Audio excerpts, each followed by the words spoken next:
Salut tout le monde, c'est Guillaume, on se retrouve aujourd'hui pour une nouvelle vidéo dans l'univers geek. Aujourd'hui on est le dernier week-end du mois de mars, c'est pour ça qu'on va du coup aborder les 5 sorties du mois d'avril 2023.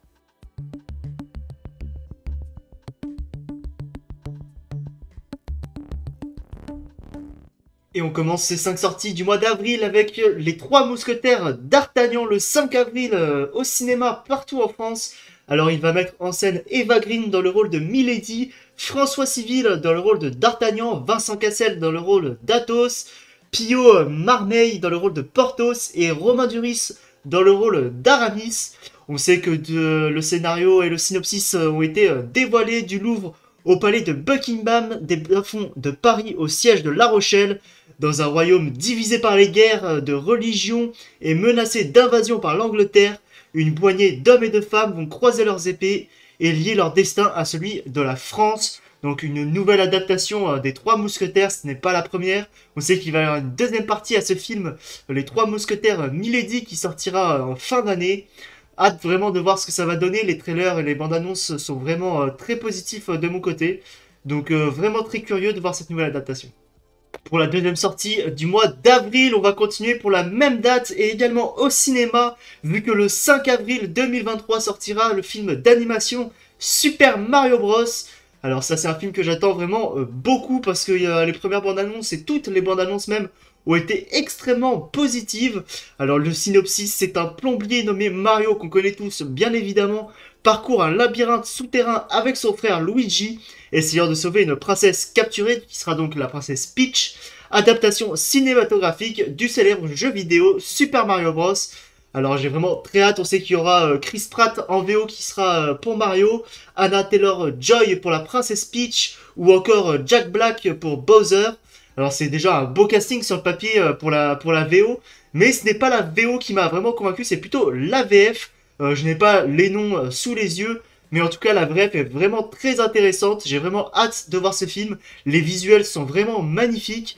Juste petit bémol, j'ai l'impression qu'il y a eu énormément de communication, énormément de bandes annonces sur ce film, et j'ai peur d'avoir vu presque tout le film déjà de par les bandes annonces. En tout cas, très hâte d'être le 5 avril pour les deux sorties que j'ai citées. Et décidément, les sorties de cinéma ne s'arrêtent pas là, vu que le 12 avril sortira Donjons et Dragons, l'honneur des voleurs. Alors le synopsis, c'est celui-ci: un charmant voleur et une bande d'aventuriers improbables se lancent dans une quête épique pour récupérer une relique perdue, mais les choses tournent dangereusement mal lorsqu'ils se heurtent aux mauvaises personnes. Un synopsis assez classique, assez banal. On sait qu'il y aura Chris Pine dans le rôle d'Edgin Darvis.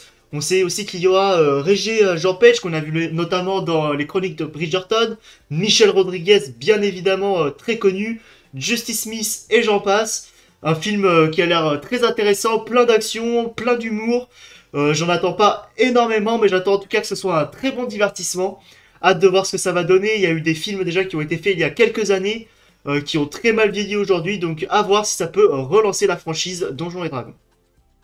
Pour l'avant-dernière sortie du mois d'avril, on part du côté jeux vidéo, et plus intrigue que vraiment grosse hype. On part du côté de Minecraft Legends, développé par Mojang Studio, bien évidemment. C'est un futur jeu de stratégie et d'action qui sera sur PlayStation 4, PlayStation 5, Xbox One, Xbox Series, mais également Nintendo Switch et PC. Il sortira donc le 18 avril, ce sera un spin-off à Minecraft.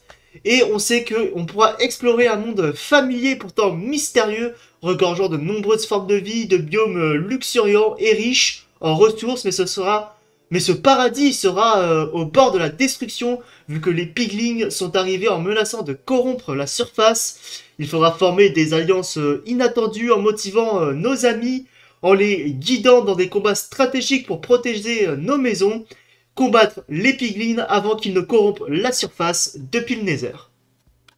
Et on continue du côté jeux vidéo pour cette dernière annonce, vu que Star Wars Fallen Survivor devrait cette fois-ci enfin arriver le 28 avril après avoir été reporté. On retrouvera bien évidemment Cameron Monaghan dans le rôle principal de Cal Kestis.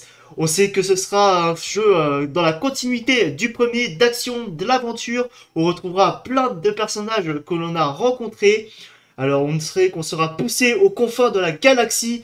Cal se retrouvera entouré de nouvelles menaces et de familières. Donc on retrouvera très probablement, selon le synopsis, des menaces que l'on connaît déjà. Pourquoi pas le retour de Dark Vador.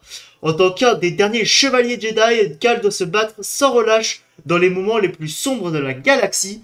On sait aussi que dans le premier trailer, il y a eu un homme dans une cuve. C'est très intriguant, on ne sait pas encore vraiment qui sera le grand méchant du jeu. On a un peu de mal aussi à voir vraiment quelle sera la quête du personnage dans ce dernier.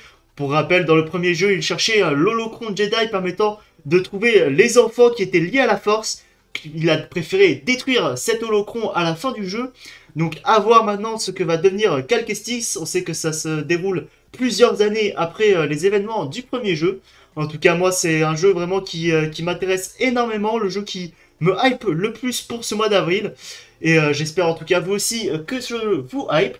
Petit bonus et petite mention honorable pour la saison 2 de Sweet Tooth qui va arriver aussi fin du mois d'avril sur Netflix. Donc c'était un petit coup de cœur et je voulais pas finir ce top 5 sans en parler.